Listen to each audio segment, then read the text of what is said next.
Bonjour à toutes et à tous et bienvenue dans ce nouvel épisode du Mindset Show.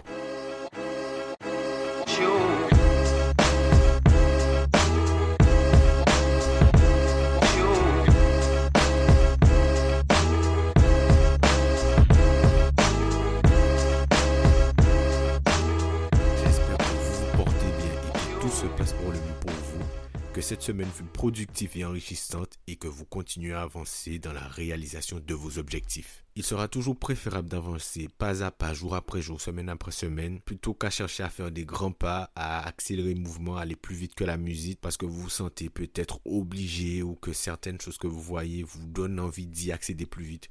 Ne vous inquiétez pas, ce n'est pas une course. La vie, c'est un marathon, c'est une expérience qui demande d'acquérir des connaissances, d'acquérir de l'expérience, de s'améliorer, de progresser. L'important, c'est de progresser jour après jour. Prenez votre temps. C'était le petit message du début que j'avais envie de faire passer.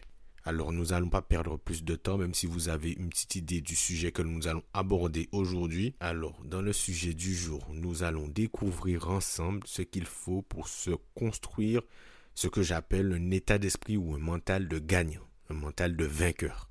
Nous allons voir quels sont les attributs, les qualités, les habitudes et les routines à avoir pour créer, développer, renforcer et surtout entretenir un état d'esprit de vainqueur. Donc, avant toute chose, je veux vraiment prendre le temps de vous expliquer les choses, de vous expliquer pour quelles raisons je juge que c'est un sujet qui est important à aborder. Il va vous suivre tout au long de votre parcours et de votre vie en général. Et c'est très simple et c'est également pour cette raison que avec Mindset Motivation en général et aussi le Mindset Show, je veux vraiment m'orienter et m'axer sur cet aspect de la vie, sur cet aspect d'être. L'état d'esprit est très important, c'est le centre de tout.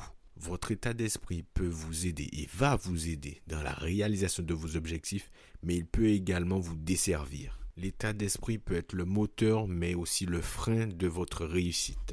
Nous allons nous accorder sur le fait qu'il existe différents types d'état d'esprit à des moments bien définis dans notre vie, mais aujourd'hui, je veux vraiment que l'on se concentre sur l'état d'esprit nécessaire pour la réalisation de vos objectifs, quel que soit le domaine.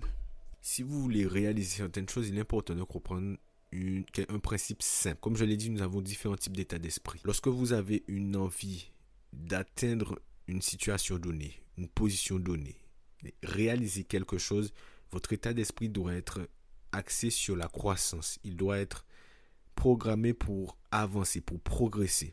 Et souvent, nous nous retrouvons dans une position où notre état d'esprit, autant nous avons l'envie de réaliser certaines choses, autant notre état d'esprit est axé sur un manque, quelque chose de très négatif, quelque chose qui n'est pas dans la création, mais plutôt dans la, pas destruction, mais dans le confort ou dans le maintien d'une situation donnée. Alors qu'en réalité, si vous voulez réaliser quelque chose, il y a quand même cette notion de je dois sortir de la position où je suis maintenant. Vous êtes peut-être dans une position qui vous déplaît actuellement. Vous vous en voulez plus dans votre vie et vous pensez que vous ne pouvez pas vous en sortir, que vous êtes voué à rester dans cette position et vous vous êtes résigné. Mais il faut que vous gardiez en tête que tout ce que vous dites est totalement faux.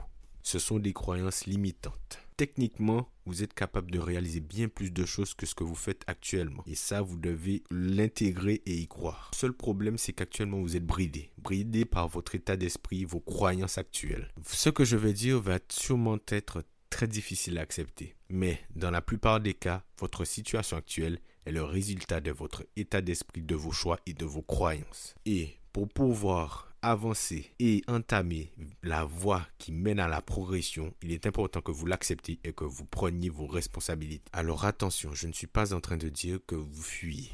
Mais d'où je suis, je peux entendre les excuses que vous dites alors que vous devez avancer vers vos objectifs. Je peux les entendre car je suis également passé par là.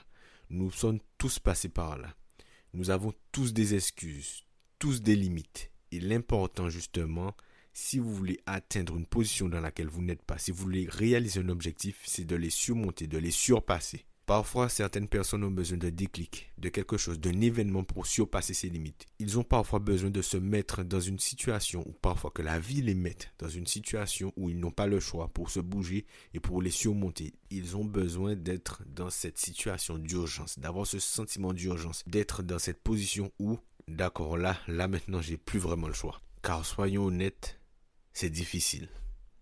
C'est très difficile de sortir de sa zone de confort. mais c'est nécessaire pour vous, pour votre bien et votre désir d'amélioration. Mais je n'ai pas envie de prendre la posture d'un moralisateur. Si vous décidez de vous fixer des objectifs ou que vous avez envie de vous améliorer dans un domaine en particulier, vous êtes déjà sur le pas de la porte du mieux. Mais le seul problème, c'est que vous avez un blocage. Vous êtes bridé par tout un tas de croyances limitantes. Et je trouve cela dommage de s'auto-saboter de la sorte. Donc j'ai jugé bon de traiter ce sujet. Le pire ennemi de votre état d'esprit, ce sont les croyances limitantes. Si vous êtes en proie aux croyances limitantes, vous verrez vos limites et votre, entre guillemets, soi-disant incapacité à faire des choses quand viendront à s'offrir à vous de nouvelles opportunités. Ou encore quand vous devriez vous lancer dans l'action pour atteindre vos objectifs. Là où un bon état d'esprit verrait une opportunité de croître, d'avancer, de prospérer, vos croyances limitantes vous rappelleront sans doute que vous avez des responsabilités, que vous ne pouvez pas faire n'importe quoi, que c'est plus facile pour les autres mais pas pour vous, ou que ce n'est pas le bon moment, ou que vous n'avez pas le temps de vous lancer dans cette nouvelle aventure. Mais le bon moment n'existe pas. Le bon moment, c'est à vous de le créer. C'est aussi ça, prendre la responsabilité de sa vie. Mais attention, cela s'adresse à tout type d'objectif, que ce soit physiquement, mentalement, sportivement, professionnellement, peu importe, tout type d'objectif. Si vous avez un objectif dans un domaine particulier, perdre du poids, changer de travail, lancer une entreprise, peu importe, ouvrir une association, aider à participer à une œuvre caritative, peu importe, ça s'adresse à tout type d'objectif. Prenez la responsabilité de votre vie. Mais mon propos n'est pas de vous dire de prendre des risques inconsidérés, de mettre en péril votre sécurité et celle de votre famille. Mon propos est d'abord d'être honnête avec vous et de reconnaître que vous êtes en train de vous raconter des histoires.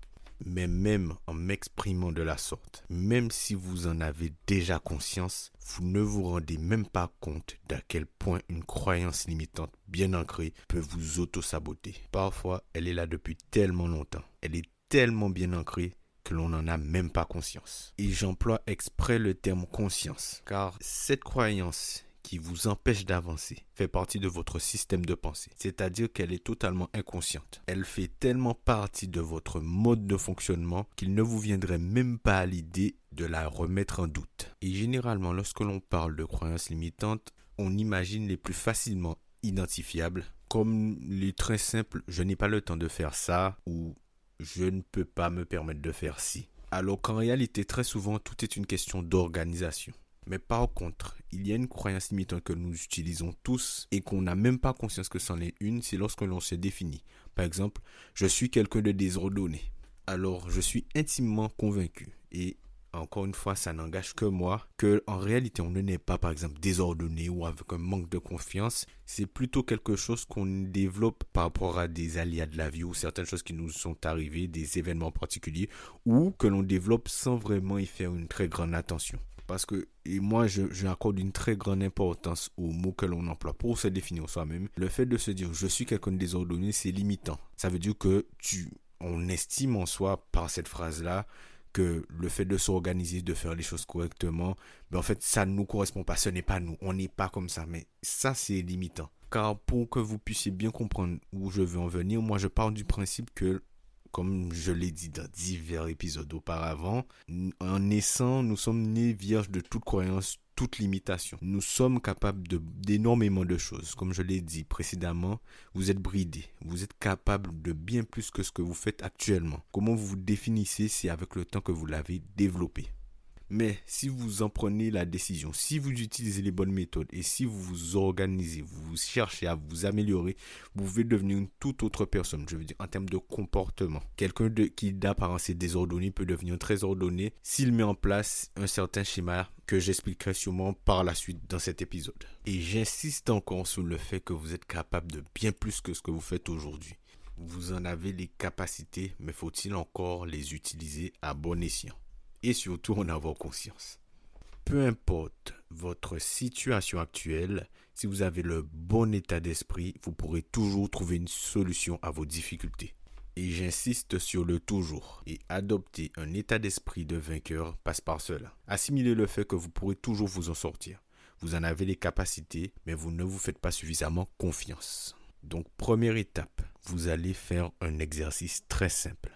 Si vous avez un objectif ou même un sujet sur lequel vous voulez progresser, Sortez 3 choses qui vous empêchent de le faire. Notez-les et surtout confrontez-les. Pour quelles raisons pensez-vous que ces choses-là vous empêchent de le faire? Nous pouvons tous être et nous sommes tous sujets à des croyances limitantes. Des croyances que nous avons acquises par rapport à nos expériences passées, à notre éducation, à notre entourage ou ce que nous connaissons. Mais vos véritables possibilités ne sont pas indexées sur vos croyances.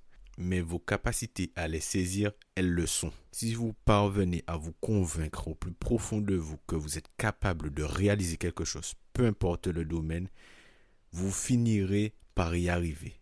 Mais l'inverse est tout aussi véridique, voire beaucoup plus. La clé d'un état d'esprit de gagnant, de vainqueur, c'est votre propension à ne pas écouter et à vaincre vos croyances limitantes. Un état d'esprit de vainqueur n'est pas forcément en lutte avec son monde extérieur parce qu'il a conscience que ce n'est pas ce qui se passe à l'extérieur qui va déterminer sa capacité à réussir.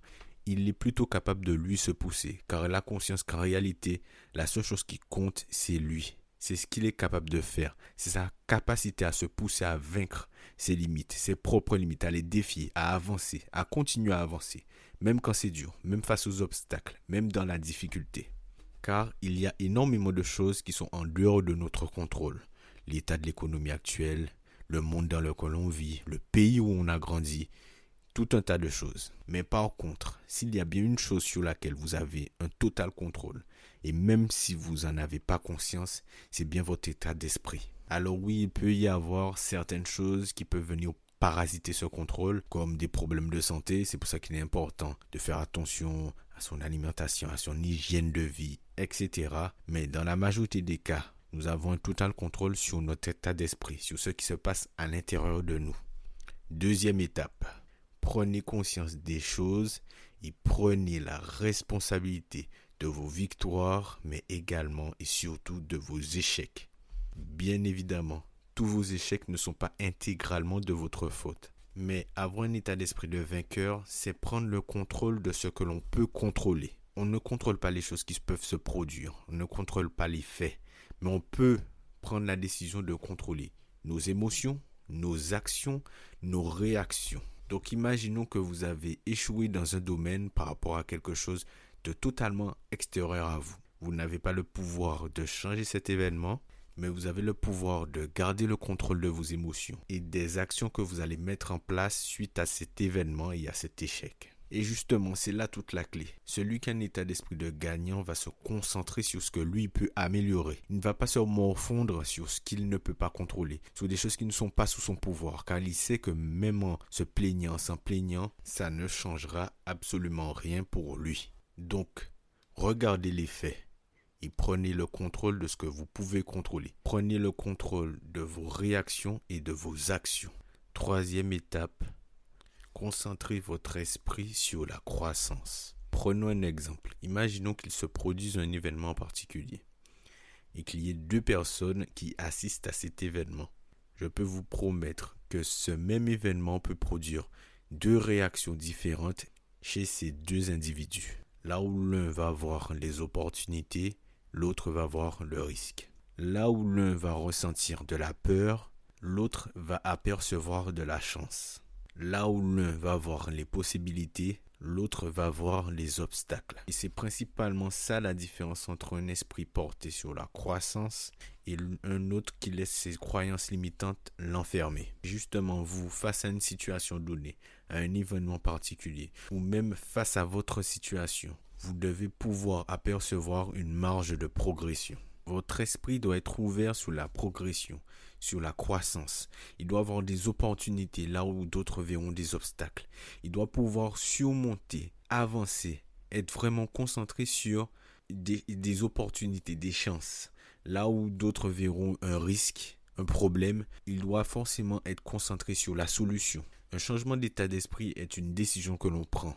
C'est une décision que l'on prend et que l'on met en œuvre consciemment, jusqu'à ce que cela devienne une habitude et que cela remplace notre système de pensée actuel.